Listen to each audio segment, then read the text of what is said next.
Bonjour à vous tous, amoureux de vieilles coques, et bienvenue à notre quai du souvenir nommé le cimetière de l'océan. Je suis Julien Maroyot et je serai votre guide ici pour notre voyage dans le temps.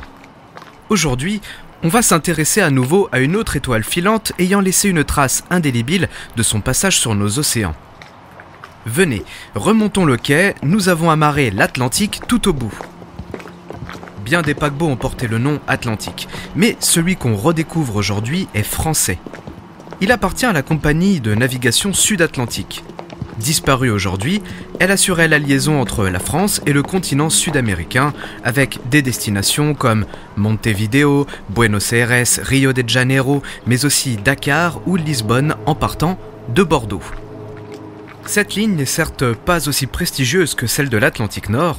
Pour autant, les armateurs avaient à cœur d'y affréter des navires confortables et de plus en plus luxueux. On parlera peut-être un jour du Lutetia ou du Gallia ou encore du Pasteur. Mais pour moi, l'incontournable de cette compagnie, le chef-d'œuvre qui marquera un tournant, est l'Atlantique. Le voici. 227 mètres de long, 28 de large, 12 ponts. 3 cheminées jaunes à manchons noirs surplombent l'imposante superstructure qui reste classique. Oui, les couleurs sont similaires à celles de la White Star Line. Pourtant, auparavant, on distinguait facilement les paquebots de la Sud Navigation et de loin. Sur les cheminées était dessiné un énorme coq rouge. Tant et si bien qu'à leur arrivée au port, on entendait souvent s'élever des bruits de la basse-cour. Une première particularité extérieure qui le rend reconnaissable se trouve à la poupe, l'arrière. Regardez cet immense écubier avec son ancre bien en place. L'Atlantique est imposant et reprend l'apparence et la grandeur des paquebots de la ligne de l'Atlantique Nord. Et vous verrez que l'intérieur et son confort est celui d'un paquebot de la ligne de l'Atlantique Nord. Même ces machines, 4 hélices alimentées par 4 machines à triple expansion de 45 000 chevaux. Vitesse 21 nœuds.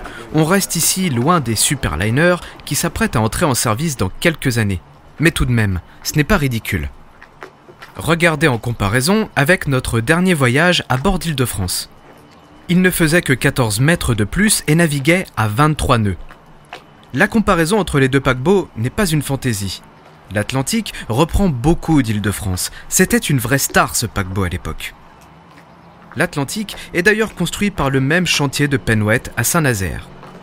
On le met à l'eau en 1930 et il entre en service le 29 septembre 1931 pour son voyage inaugural vers Buenos Aires où il accostera le 13 octobre. D'ailleurs, les départs ne se faisaient pas du Havre mais depuis Bordeaux. Bien, êtes-vous prêts à embarquer à bord ? Il ne manque personne ? Bon, voici vos cartes d'embarquement en première classe comme d'habitude. Allons-y. On emprunte la coupée qui nous conduit au pont E et... bienvenue à bord. Ah, c'est surprenant, n'est-ce pas ? On n'avait jamais vu ça jusque-là. Le hall d'embarquement, de forme octogonale, fait 9 mètres de haut avec 2 balcons au pont C et D. Il est situé entre les 2 cheminées avant et il ne donne pas sur un grand escalier avec fauteuil et petite table basse, non. De part et d'autre s'étendent une galerie qu'on appelle en fait la rue. On se croirait dans un centre commercial. Parfaitement, monsieur. On se croirait dans les allées d'un centre commercial. Vous y trouverez d'ailleurs des boutiques tout au long. Fleuristes, librairies, bureaux de tabac, bijouterie, parfumerie, lingerie, haute couture, coiffeurs, barbiers, articles de sport, ivoire, orfèvrerie, maroquinerie, chaussures, il y a de tout. Vous trouverez même une automobile en exposition dans une vitrine à côté de l'escalier qui dessert les différents niveaux. Levez les yeux dans le grand hall. Vous voyez ce plafond ? Il est en staff et on y a gravé une carte des côtes de l'Europe et de celle de l'Amérique latine. Un paquebot miniature suit l'avancée de l'Atlantique sur la carte. On peut ainsi suivre la progression de notre paquebot. Avançons dans la rue en direction des escaliers. Cette rue mesure 140 mètres de long et fait 5 de large, en plein milieu du navire. Mais où sont passées les conduits de cheminée ? Exactement, remarque très pertinente. Ils ont été détournés sur les abords à côté des escaliers. Et là, je vois certains connaisseurs de Normandie lever les sourcils. L'Atlantique est remarquable et novateur, je ne vous ai pas menti. Et concernant Normandie, nous y reviendrons un autre jour et vous verrez que les deux paquebots ont beaucoup en commun. Vous trouverez à ce pont quelques cabines de première classe. Il est important de noter qu'à bord de l'Atlantique, toutes ont une vue sur la mer. Il n'y a pas de cabine centrale à bord. Je vous en fais visiter une ? Allez, venez par ici. Voilà une des nombreuses cabines pour 2 personnes. On entre par une antichambre où vous pouvez ranger votre bagage juste à côté de la penderie. Vous avez une salle de bain, un lit et un canapé transformables en couchage, une petite table, des fauteuils, une commode surmontée de son miroir, un téléphone pour contacter les différents services de bord et des ventilateurs. Oui, il est important de bien ventiler la pièce. Notre destination se trouve dans les pays chauds. L'Atlantique est d'ailleurs équipé de thermotank qui est en quelque sorte l'ancêtre de la climatisation qui permet de diffuser une température constante, chaude ou froide dans le navire. Cette cabine de première classe est grande, vous ne trouvez pas ? Ce n'est pourtant pas une suite. Vous verrez que l'accent sur l'Atlantique a été mis sur l'espace. On ne cherche pas à embarquer le plus grand nombre de passagers. En fait, il est aménagé pour recevoir environ 1240 passagers en tout. 488 en première classe, 90 en seconde et environ 660 en troisième. En comparaison, 1740 passagers pouvaient embarquer sur Île-de-France à son lancement en 1927. Et vous verrez que, effectivement, toutes les pièces sont très grandes sur l'Atlantique. Venez, empruntons un de ces très jolis ascenseurs aux grilles de fer forgé joliment travaillées. Remontons jusqu'au pont B. Les espaces communs de l'Atlantique sont agencés en enfilade.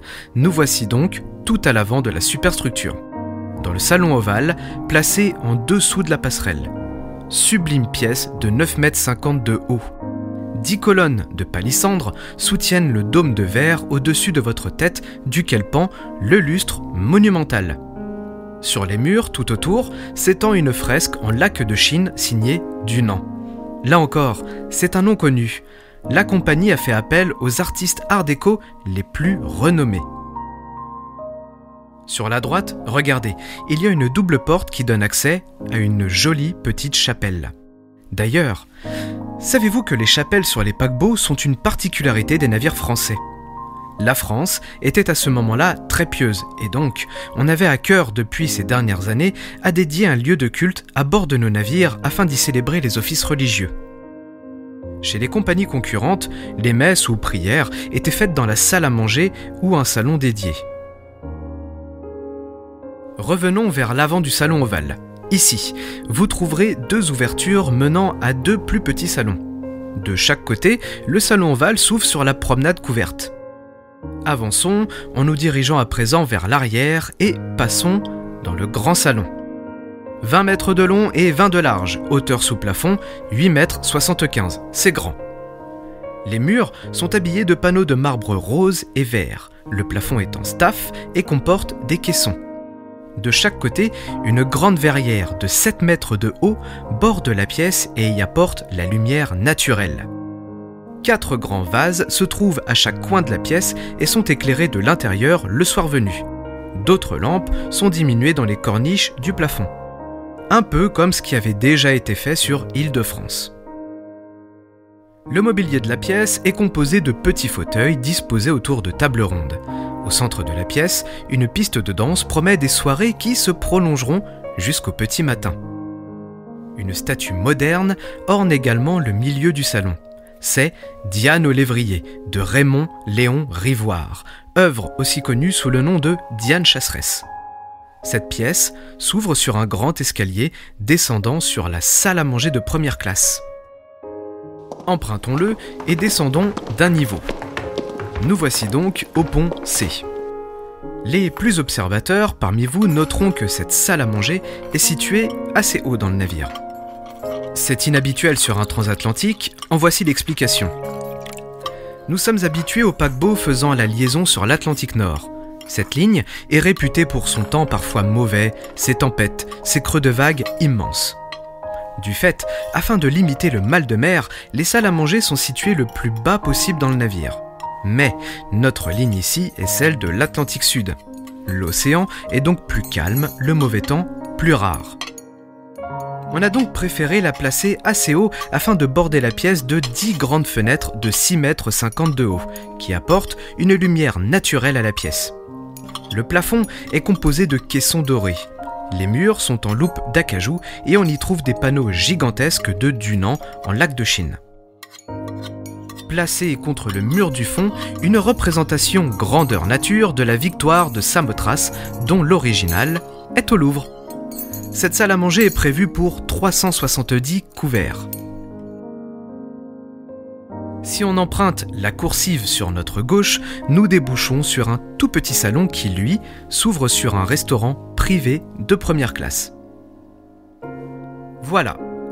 Nous avons fait le tour des pièces communes de première classe les plus remarquables de l'Atlantique, ce qui en fait sa renommée. Au-dessus de nous, si on remonte d'un pont, nous sommes dans le café des premières classes. À l'arrière du pont C se trouve également une piscine.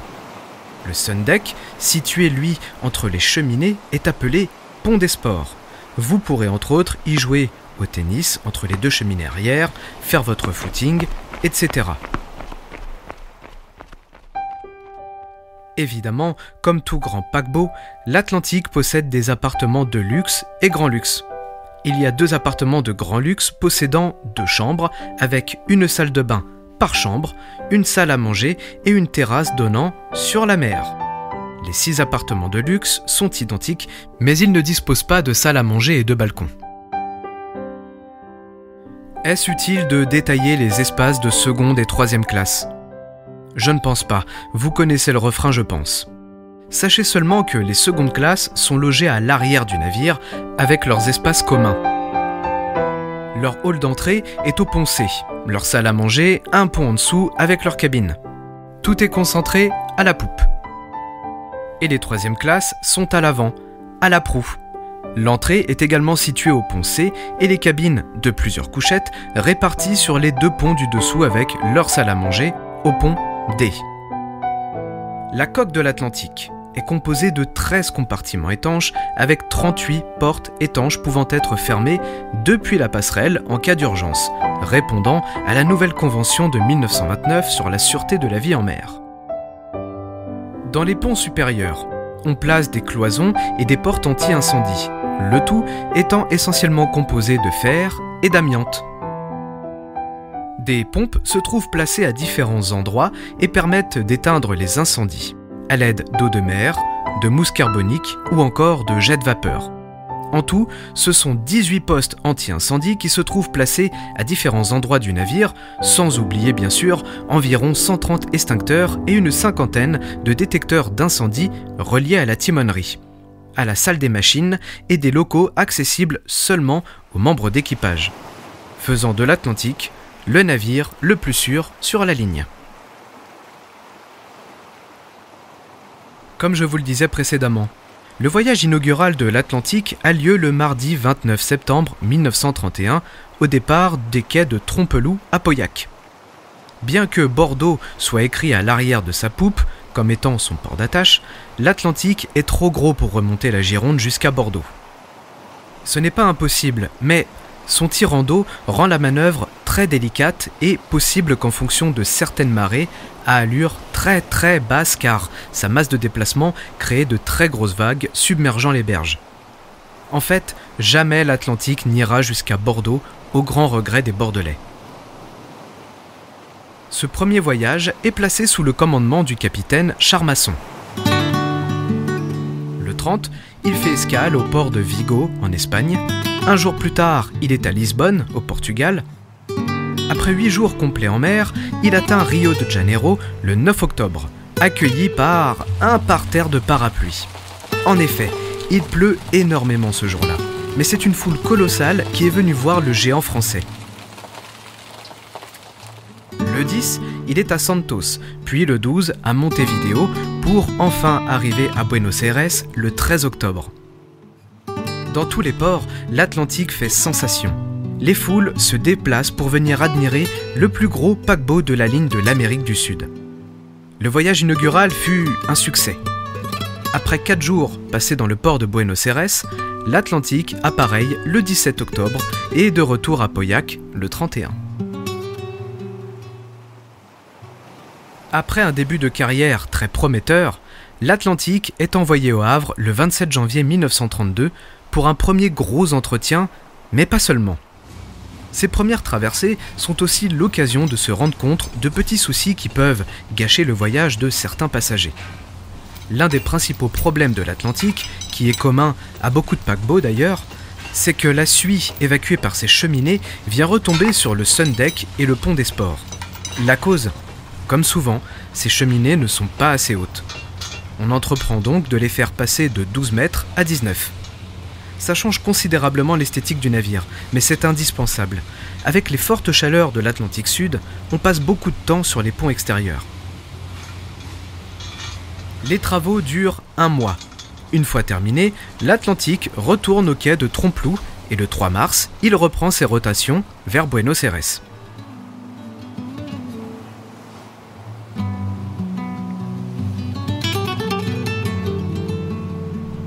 Et puis, 11 mois plus tard, comme chaque fin d'année, il part en entretien au Havre.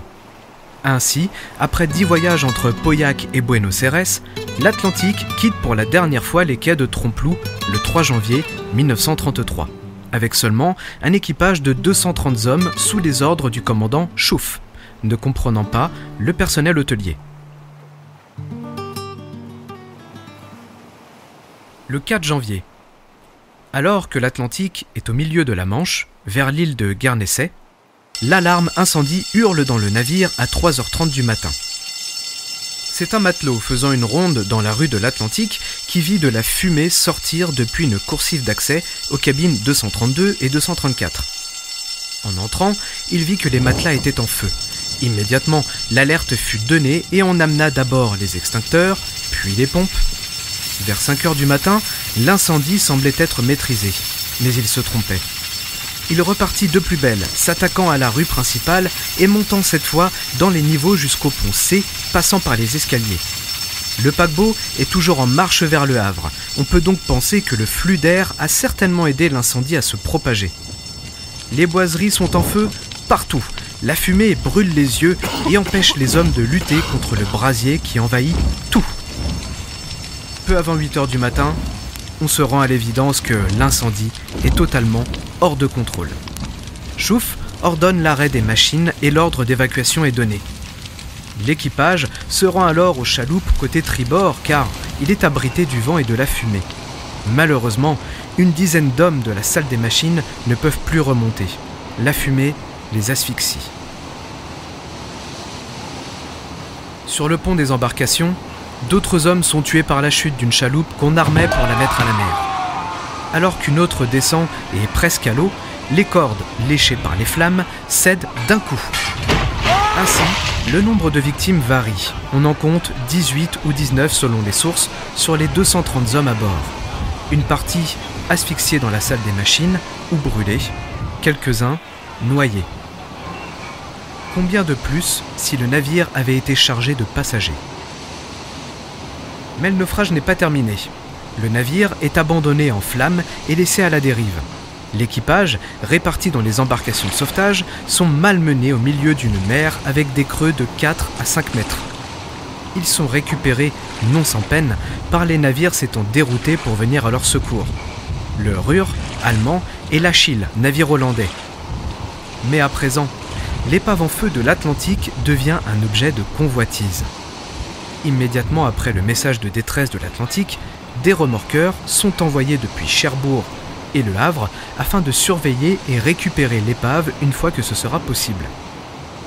Mais celle-ci, étant entraînée au nord, s'approche des côtes de l'Angleterre et des remorqueurs hollandais et allemands sont également envoyés pour récupérer le paquebot. Le premier à pouvoir passer une ligne de remorquage à une épave abandonnée en devient son propriétaire. L'Atlantique représente donc une épave de grande valeur. Évidemment, Pour le moment, il est impossible de faire quoi que ce soit tant l'incendie qui ravage le paquebot est violent. Celui-ci accuse à présent une gîte d'environ 15 degrés sur bâbord. Son mât avant s'est abattu et sa superstructure se déforme.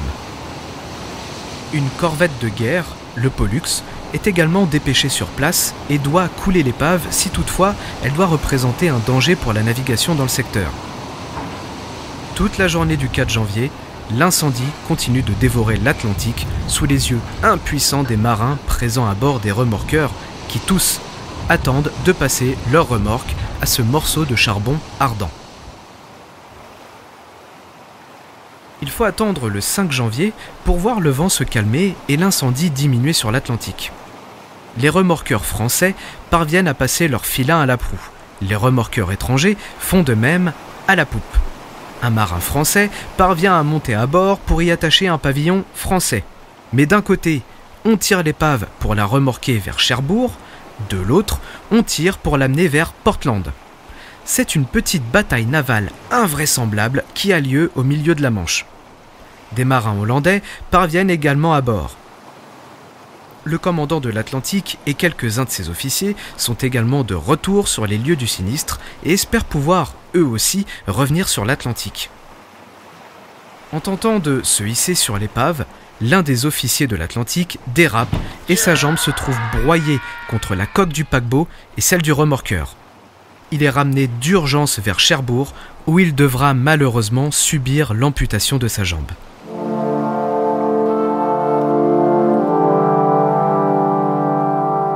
La lutte pour l'appropriation de l'épave dure toute la journée du 5 janvier.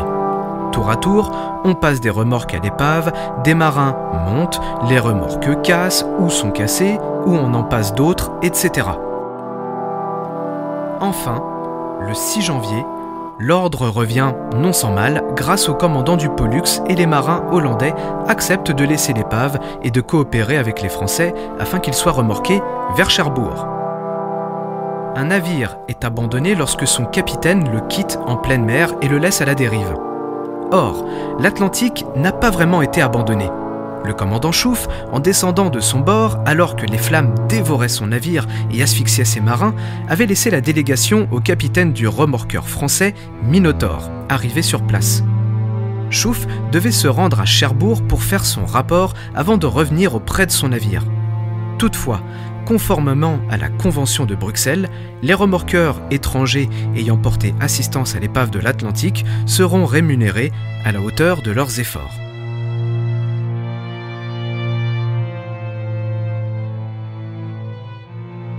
La sinistre silhouette sombre, déformée et inclinée sur bâbord de ce qui était un des plus beaux navires de la marine marchande française arrive dans la nuit du 7 janvier en rade de Cherbourg. Dès les premières lueurs de l'aube, c'est une petite foule de curieux qui commence à venir se masser sur les quais près de la nouvelle gare maritime pas encore inaugurée. Tous regardent cette masse noircie encore au mouillage au loin dans la rade. On vient l'amarrer au quai et discrètement, on évacue les corps des victimes vers la gare maritime transformée en chapelle ardente. Puis, une enquête a lieu pour savoir si l'Atlantique peut être sauvé. À l'intérieur, il n'y a plus rien. Tout a brûlé ou est déformé, il n'y a presque plus de cloisons. Il y avait de l'amiante au niveau de certaines cloisons, certes, mais le reste était composé de matériaux inflammables. Les boiseries, les panneaux en laque de Chine, le mobilier, les moquettes, etc. D'après les experts et chantiers consultés, tout ce qui se trouve au-dessus du pont G doit être déconstruit et reconstruit de A à Z. Les chaudières sont sauvables et les turbines doivent être entièrement révisées. La coque est déformée mais peut être redressée. Par contre, des tôles doivent être changées. La construction de l'Atlantique avait coûté 320 millions de francs et il était assuré pour 170 millions. Les devis reçus des chantiers anglais, car la compagnie d'assurance était anglaise, avoisinent les 100 millions, tout en émettant des réserves, puisque les prix peuvent varier pendant les travaux. De plus, la compagnie Sud-Atlantique insiste pour que l'intérieur soit refait à l'identique par les mêmes artistes français. Il devient donc évident que la reconstruction dépassera largement cette somme. Et puis, Le verdict tombe. Le tribunal de la Seine finit par trancher 1 an après le sinistre en s'appuyant sur les experts français. Il déclare donc le navire économiquement irréparable.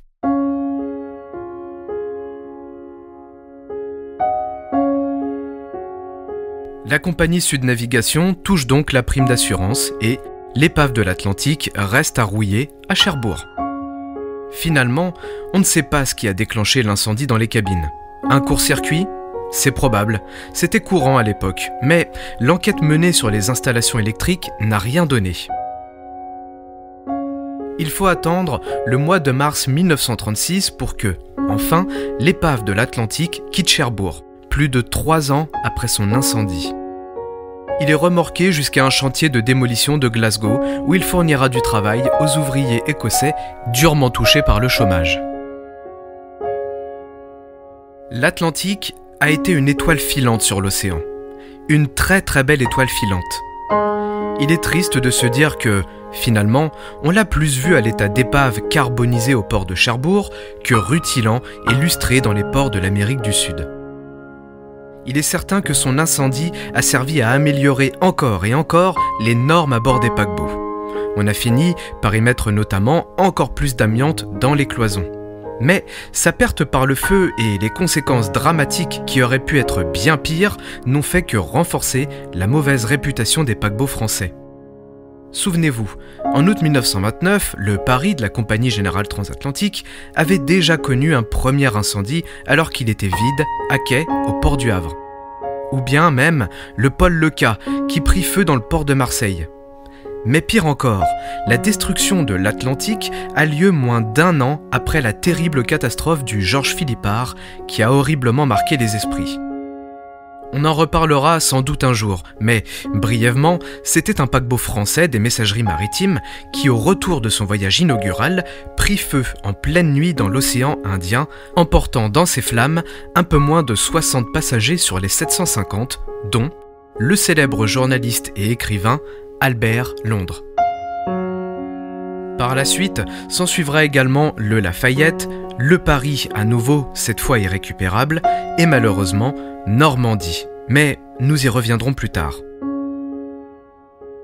Finalement, il ne reste rien de l'Atlantique en dehors des photos et cartes postales. Mais en à peine quelques mois de service, il a marqué un changement dans l'organisation des espaces à bord des paquebots et, si l'Atlantique n'est plus, d'autres s'inspireront pendant longtemps de son héritage. Mon récit est maintenant terminé. S'il vous a plu, que vous avez des remarques ou des commentaires, vous pouvez bien sûr m'en faire part à l'adresse lecimetièredelocéan@gmail.com, je répondrai à votre message avec plaisir. Vous pouvez également rejoindre les pages Facebook et Instagram Le Cimetière de l'Océan, j'y poste des photos pour illustrer mes récits. Je suis Julien Maroyot, j'ai écrit, réalisé et monté moi-même cet épisode, et je vous retrouve bientôt pour un nouvel épisode sur un paquebot transatlantique, un naufrage ou bien les deux.